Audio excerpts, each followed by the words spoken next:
Hello, everyone, and welcome back to our NextGen podcast. It is so lovely that everyone is listening to us today. My name is Sumay Purchase. I'm the clinical director of Aldea, and with me, my co host is Cherise Skitter, the founder of Aldea. And today we're going to talk a little bit about separation anxiety, which is something that a lot of kids are experiencing, especially when, perhaps going into a new environment. But there are multiple scenarios, and those scenarios will be mentioned today. But I think the first thing that we should address in this podcast is, what is separation anxiety exactly? Hi, Sumay. Hi, everyone. So, separation anxiety is really a very difficult topic to define or to talk about because it can be very normal. So, between the ages of 6 to 18 months, it's very normal for a child to have separation anxiety for a parent or their primary caregiver.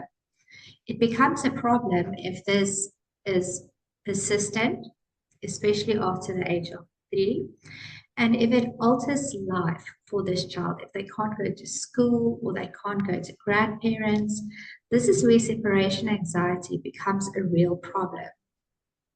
So, Simay, I know you have seen quite a lot of kids with separation anxiety. What is the most common signs and symptoms that you see? So there's actually a couple of signs and symptoms that you need to be on the lookout for. And I think this is what is sometimes difficult with identifying separation anxiety within your child, because it can present itself in multiple different ways. And the first one is behavioral signs. If your child is very clingy, do they cry a lot? And this is not just your normal amount of crying. This is an abnormal amount of crying, something that is that's not, it's something that's not really part of your child's normal behavior.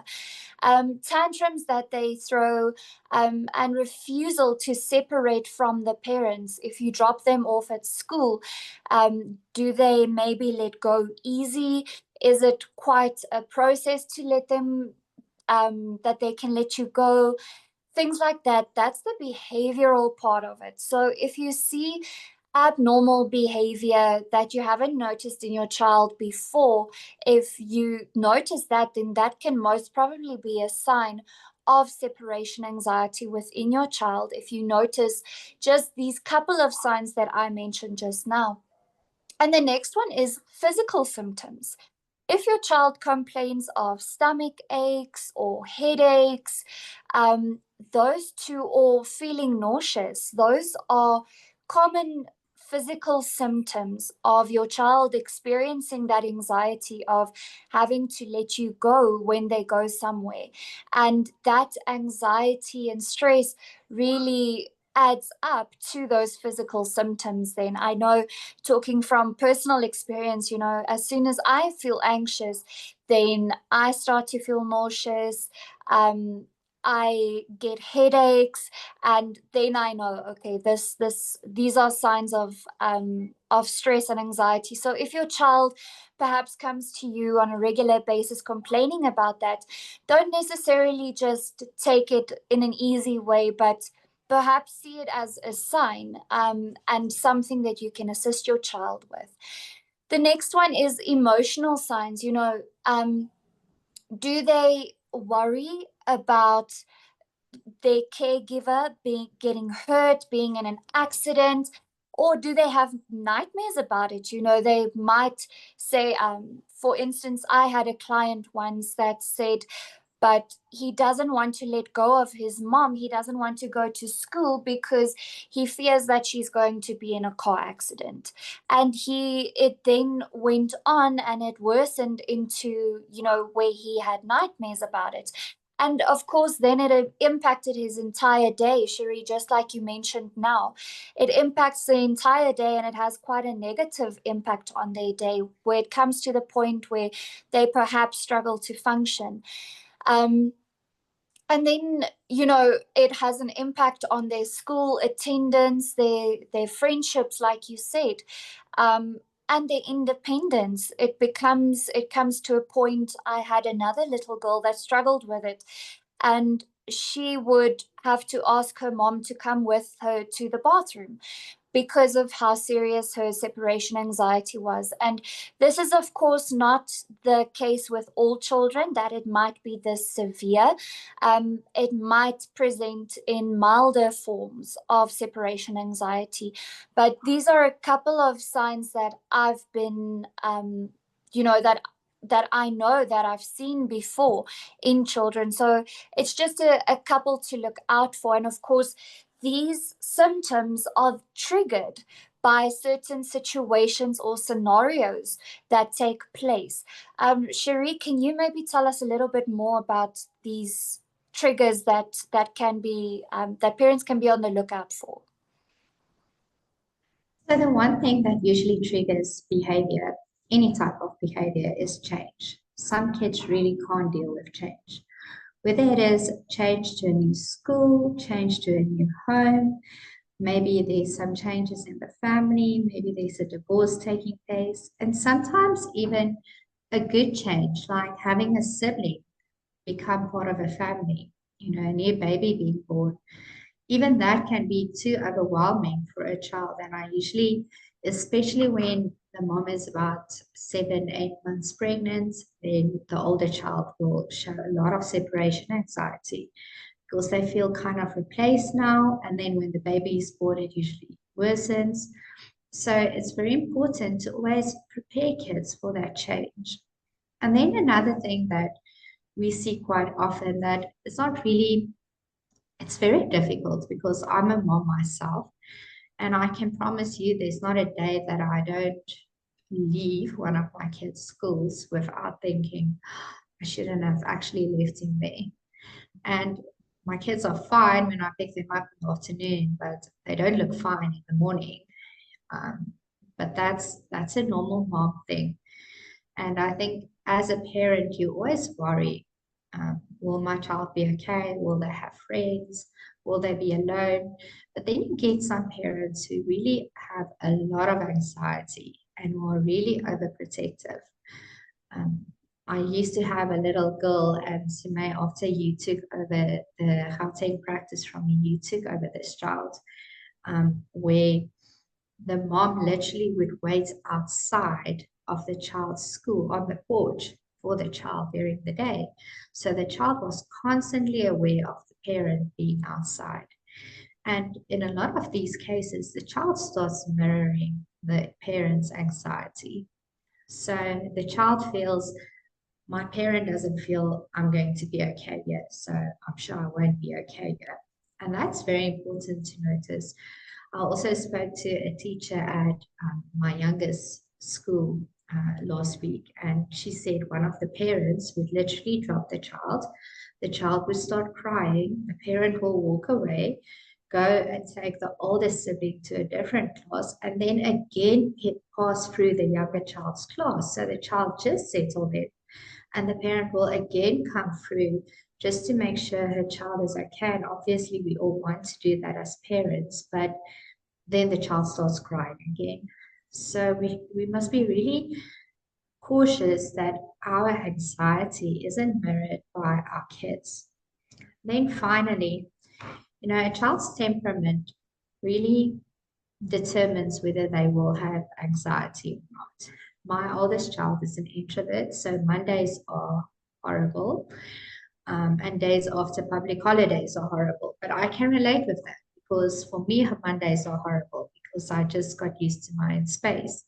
So some kids, it will be very difficult to just go back into society after taking some time out.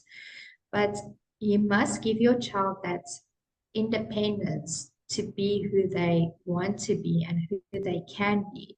So it's also important to look at your child's personality. Are they an introvert? Are they an extrovert? If they're an introvert, maybe it's not separation anxiety. Maybe it's just a little bit of generalized anxiety to go back into society. And then, Sumay, Attachment style also plays quite a big role. And one of the moms actually asked me after our podcast last week if we can maybe touch on attachment style. So could you please maybe have a look into the attachment styles for us? Of course. So the attachment style actually goes very much hand in hand with what you just mentioned, Shuri, because you get secure attachment and then insecure attachment, where the secure attachment style is literally just what it says. You make sure that your child feels secure. And there's a thin line between making sure that they feel secure versus creating a little bit of an insecure attachment. I'm going to explain. The secure attachment style is often formed when a parent is very constantly responsive towards their child. Their child feels like they are being heard, and when the child speaks to the parent, that they get a response from there, and the response is warm, and the child truly feels nurtured by the parent, and they are truly emotionally available. It's not like the parent is just an empty shell sitting there listening to the child but not really taking in any of the information that they are talking about. So it is very important to make sure that your child knows that you notice them, that you know that they are there, and that you truly take interest in what they are trying to tell you. It makes the child feel safe, and it makes them know that their needs will be met, not only their physical but their emotional needs. And that will also make them more confident in exploring new environments. Like you said, there's certain ages wherein um, it's really normal for a child to experience separation anxiety, but there's a difference. They can show distress, but self-soothe and still be okay. Um, and that is when the separation anxiety is quite mild. So that is, I almost want to call it a type of healthy separation anxiety, that the child can handle the separation anxiety and it does not alter their entire life. So it is normal. And like I said earlier, there's going to be times when your child is going to experience it, and it's not going to be as extreme as in some other cases, because you as parent or caregiver have been able to really establish a secure attachment style with your child, making them know that you're always going to come back. You can be their safe space, and you're always there to listen and to support. Whereas on the other hand, you have an insecure attachment style. And Cherie, when you just spoke about the mirroring taking place between, that a child takes on from their parent, this is where an insecure attachment style comes in. It can be when the caregiver is really over intrusive, not giving the child the opportunity to actually explore their situation, explore their environment more independently.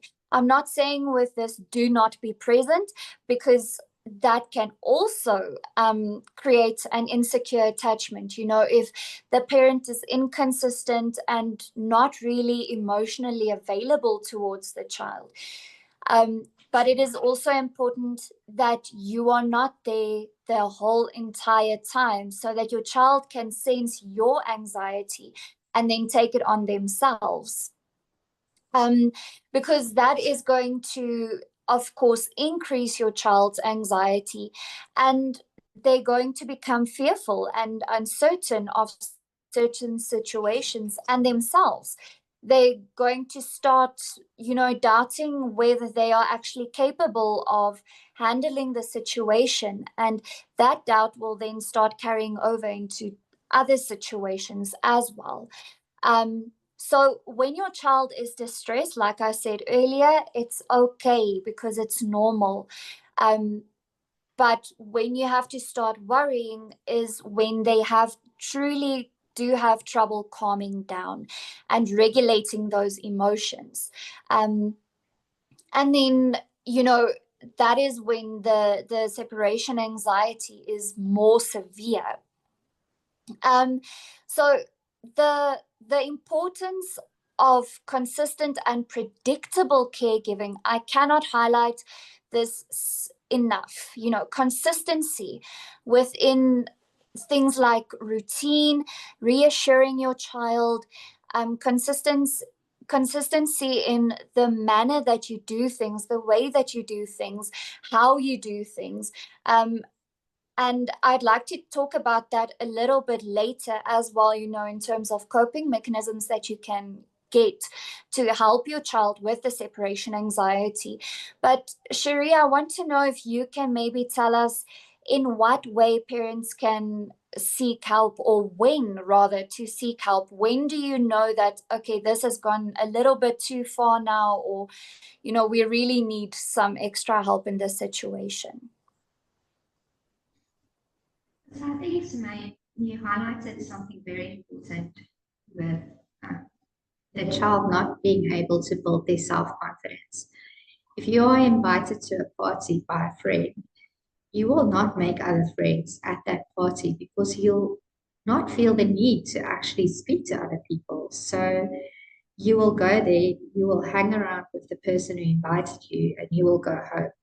Whereas if you go to a place where you don't know anyone, you are forced to engage with other people. And it's very much the same for your child. If they are used to you being the person who socializes for them, they never learn to actually socialize. So you are taking away a very important skill from them. Now, when to seek help it's a very difficult thing because you will have to read your child. Now, I'm not going to go and seek help for my introvert 7-year-old because on a Monday and after holidays, he has a tough time. And I need to watch him walk into the school past a certain point because I know tomorrow he'll be fine again. I know it's a temporary thing. The same thing happened the other day with my 4-year-old, where my husband and I actually took him to school together. It's usually either one of us, and we walked with him, and I could already see something is going on. This isn't going to be a great morning. He was fine. And then as we walked into the hall, I actually stood back a bit because I saw something was coming. And I was putting his bag in the hall, and his dad took him in the classroom, and suddenly he had a meltdown. He does not want to come to school today, full on crying. And I stood there and I literally signaled to my husband to leave him immediately and walk away. And my husband was very confused because why would he leave his child if his child is crying? But I knew that it's very important for my child in that moment to be in charge of himself. And I respect the teacher's boundaries in that moment. And I know that she knows what to do with my child. But after I left, I sent the teacher a message and I said, I think my child is ill. So if he does not feel well today, please give me a call. And he was fine the whole day. She didn't phone me. But when I went to fetch her in the afternoon, she said, you know what? He did start coughing by about 11 o'clock, 12 o'clock. So that was not a consistent, I have separation anxiety. That is it. I don't feel well. Something is not right. But he still was strong enough to go to school. And the next day I did keep him at home. So I think it's important to know that you should also read your child's cues and you should know your child. If it is persistent and it's every day for longer than 4 weeks, yes, then it would be a very good idea to get some assistance. And if it interferes with daily life, your child can't go to school, your child can't go to family gatherings, your child can't stay with grandparents, then you need to get some help, or even some of the physical symptoms that you mentioned, Sumay. And I think if you do get some kind of help and it doesn't improve, then it's important that you seek professional help for your child. rather do it sooner than later because there's a lot of social development that takes place and you don't want your child to miss out on it because of anxiety. So, May, can you please give us an idea of the treatment and support that you mentioned earlier? Yes, of course. So one thing that stood out for me now from what you said, Shuri, is respecting the teacher's boundaries. Okay, because like you said, it's difficult to leave your child in that moment. It's difficult to walk away knowing that your child isn't 100% okay. But you need to trust and respect that the teachers also know what they are doing. And just like the mom that you spoke about earlier, that dropped off her child and then actually eventually came back through the classroom, um, you know, that is actually in a way causing your child more distress than you are necessarily helping them. Because for them to regulate their emotions in that moment takes a lot. And you need to give the teacher the opportunity to help your child with that. Because in that way, your child is not only dependent on you to help them regulate their emotions, but they know that there's someone at school that can help them as well and that can also help them feel safe. So it is very important to communicate these type of things with the teachers and truly form a team with them. But from home, things that you can do to ensure that you help your child from home is things like when you drop your child off at school, make the goodbye quick and easy and positive. Okay. And you want to truly be part of that healing process. So it's important to acknowledge the help that your child needs. And like you said earlier, if for say about 4 weeks, if the anxiety is persistent and it's really not improving and you keep seeing the emotional meltdowns, etc., then it's important to seek professional help in terms of evidence-based therapies like CBT, cognitive behavioral therapy, play therapy, or parent coaching. If you realize that that anxiety is coming more from you as a parent rather than just from your child, that you go to seek professional help as well.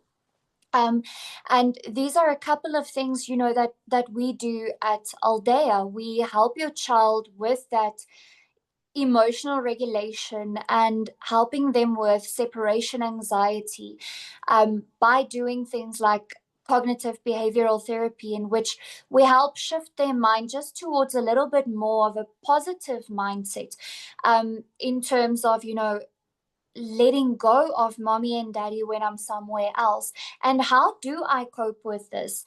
Um, and we truly help with those coping mechanisms and help you as parent to teach it to your child, so that it's not only taught in the therapy session but also at home.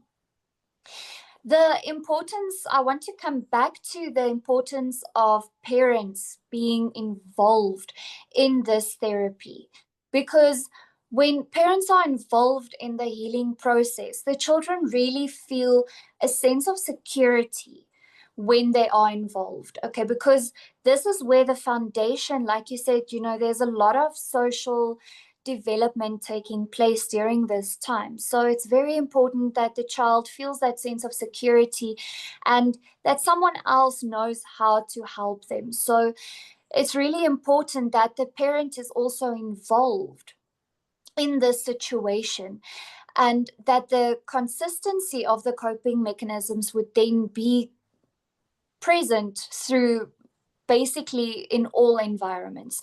So it's not something that the child is taught only during a therapy session, but it's something it's taken home and it's applied at home. And then you talk to the teachers and say, listen, this is what we've been doing. It seems like it's helping. Maybe, when my child is struggling one day, you can maybe help them and try this. So it's very important to communicate that throughout all environments. And then gradual exposure. Okay, not only, I think we spoke about it earlier, Cherie. You said that, change is a very daunting concept for most individuals. Not even thinking about what it might feel like for little children. So, making sure that your child gradually gets used to the idea of change that is going to occur. And then, talking to them about it. And not only, um, it's a complete, it's a whole new strange concept to them. And then all of a sudden they get thrown into the situation, and that's basically now they have to deal with it, because that is how separation anxiety is formed. So I spoke a little bit about, how the parents need to acknowledge the anxiety within themselves and then perhaps go seek help from a professional. Cherie, are there any other tips that you can maybe give us to help parents? What are practical tips for parents in these situations? So, Sumay, you spoke about change, and I think the one thing is to create a sense of predictability for kids. Obviously, life isn't predictable, but if you can make it as predictable as you can, what we usually do is on the way to school, we'll say, listen, you'll have to do 5 days of school now, and then on Friday, we'll do some Legos together. So they start counting. Tomorrow it's 4 days of school, and then it's 3 days of school. And for a lot of kids, counting is a very great coping mechanism. But it also gives them the idea of, okay, mom said there's going to be 4 more days. So I know I have to do 4 more days. And yes, mom said 2 more days, and then it's holiday or something like that. So if you prepare them, then they know emotionally, okay, I need to do this, but I know that at the end of this is predictability and is my safe home. And even with the drop and go that you see, Matt, it doesn't mean that you are a bad parent when you drop and go your child at school. I used to work as a preschool teacher, and I can tell you that the faster you leave your child, the faster they'll actually adapt to the environment. And it's important to do it short and calm. I've seen a lot of parents linger and they sit. The more the child cries, the more the mom wants to cry, because we cry when our kids cry, and it's just a chaotic scene. And then when they actually leave each other, they're both in tears, horrible, chaotic situation. That's the way you leave your child. That's not what you want to remember for the next 6 to 8 hours while you are at work or while your child is at school. You don't want the last moment with your child to be them in tears and you in tears. One of you need to at least be in control of the situation. So it's always important to just put on that mask and walk away, and then you can sit in your car and you can cry in your car, you can walk and you can have your cry. But in that moment, you need to be calm and you need to be happy to leave your child there. And that also works for leaving them with grandparents, starting small, like you said earlier, May, and maybe not. If your child has separation anxiety, don't leave them at a school for 5 days a week, 6 hours, maybe a few hours, or a play group, or go sleep at granny's house for a night, some gradual things, and then build up to them. For a lot of kids, it will happen faster than for others. There's no right set of this is how fast it will work. But it's important to then embrace your child's bravery and say, you did really great today. Wow, you didn't really cry that much. Even if your child did cry a lot, you say, you know what, when mommy left, you stay there. and you are actually quite okay. So that's very important. And then to manage your own anxiety, if you are not happy with where you leave your child, you should probably not leave your child there. So, and if you are happy with where you leave your child, you should also tell yourself that you need to be okay with that. And you need to trust that person's environment. Finally, what we do, I'm going to try to show you, is that we do this in the mornings, and That is so cute. my kids are very into that. So that means that when you are having a bad day, you can press that. It's a little hug for mom, or you can talk to me. It's like an invisible line to me. And they'll come home and they'll say, did you feel it when I pressed it, when I gave you a hug, or when I told you someone was being mean to me? And I'll always fake and say, yes, yes, I did. Are you okay now? Because I didn't feel you doing it again later on. So for them, it creates an invisible way of having you there. Obviously, as they wash their hands, it will come off during the day, but when you drop them off, it's there and it will be there for a while. And it's in a place where people can't really see it that much. So you won't look too weird for drawing on yourself. But that is something that we usually do in the mornings. But there's also some stuff that schools and caregivers can take some roles to make. Can you please take us into that? Yes, of course. So, um, Cherie, like you said, it is very important to keep the goodbyes short and sweet and positive. And I'm actually so happy that you showed us that heart now, because I was just thinking of it as you were talking. And that is such a wonderful and fantastic way. And that is actually something that from a teacher's side, you can really go, and when a child is not feeling well throughout the day, and you know that that is actually a coping mechanism that they apply, then you can actually say, let's send mom a hug, and press on the heart, and that will actually make them feel better. So acknowledge the coping mechanisms that they have at school. That is why I'm at home. So that is why I mentioned earlier that it is so important for the teachers or for the school and the parents to be in constant communication with one another, so that what is going to make this specific child feel better.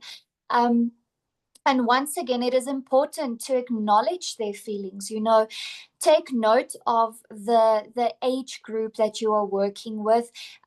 Take note of what they might be going through at that moment, and really see how you can help them. So don't just see it as, this is negative behavior, I can't take it anymore.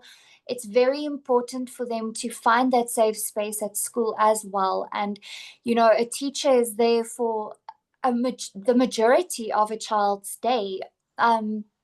So it's very important to let the child know that it's okay. What they're feeling is okay. Um, but then also to help them regulate and to kind of get them out of that situation. So, you can acknowledge their feelings, and then maybe present them with a couple of activities that they can do. Something like, if they maybe don't do the heart on their hand or something like that, they can maybe before school starts, they can write a letter or make a drawing for mommy or daddy, that they can then give it to them after school, because they're going to be so super surprised. And also then from your side as a teacher, just as the parents would give praise in terms of how quickly the child let go, or that the child actually stayed within the school grounds, things like that, you as teacher can also give praise from your side. And because then they realize that you notice, and that you are also very proud of them. It's not just a situation that they feel like they're being too much, but they can't control their emotions. And then eventually leading up to a little bit of a domino effect. So acknowledging the children's feelings, giving them praise for what they've already done.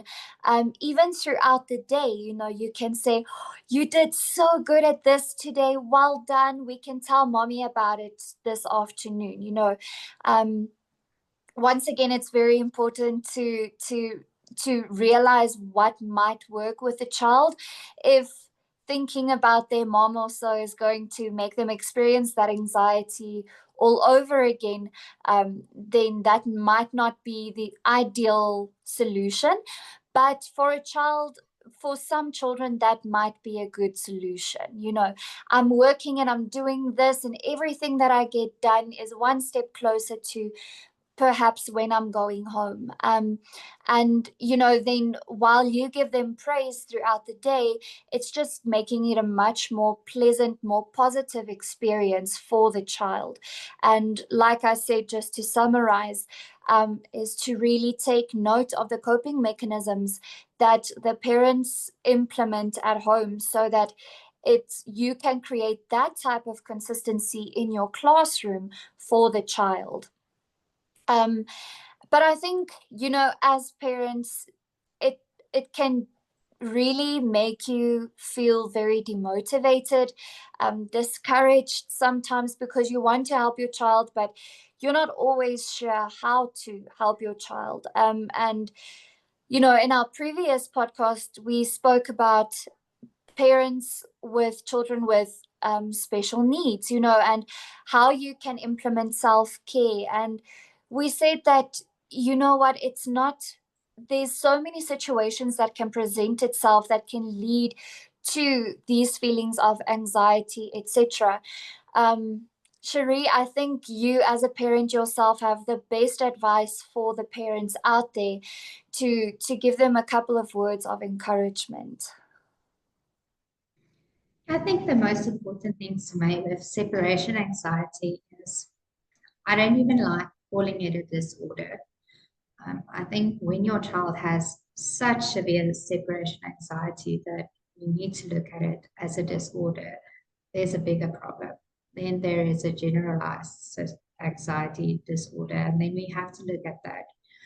And that we also see at Aldea with a lot of older kids as well, 10, 11, 12, 13-year-olds who can't leave their parents. But that's part of a bigger problem.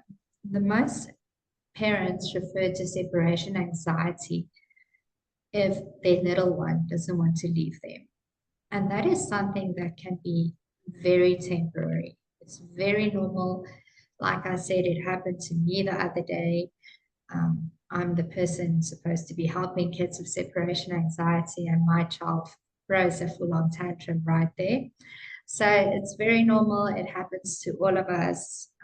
You are not alone. I think that's the most important message. And finally, they actually outgrow it very fast. You don't really realize it. You will take your child and you'll realize, hey, for the past few days, weeks, we haven't had any tears. Wow, that's amazing. You don't even realize the moment where it's suddenly gone. There's a little girl at my child's preschool who, she used to cry so much when we went in. And the other day we went past her class and we said, where's the little girl? And she was just sitting there playing with her friends. And you don't even realize things normalize so quickly. And this separation anxiety is not something that is supposed to be there for a long time. And if it is, then you have to look at a bigger problem. But in most cases, 99% of cases, it's very normal. It happens to the best of us. It doesn't make you a bad parent. It just makes you a normal parent.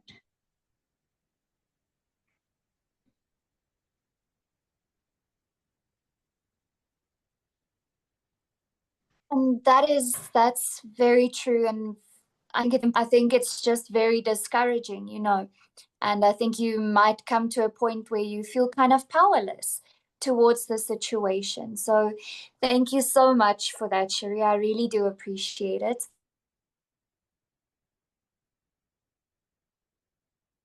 Thank you so much. Thank you for everyone that joined us today. Separation anxiety, and I really do hope that everyone got a little bit of insight into separation anxiety and how to maybe manage it as a parent, and also how to help your child.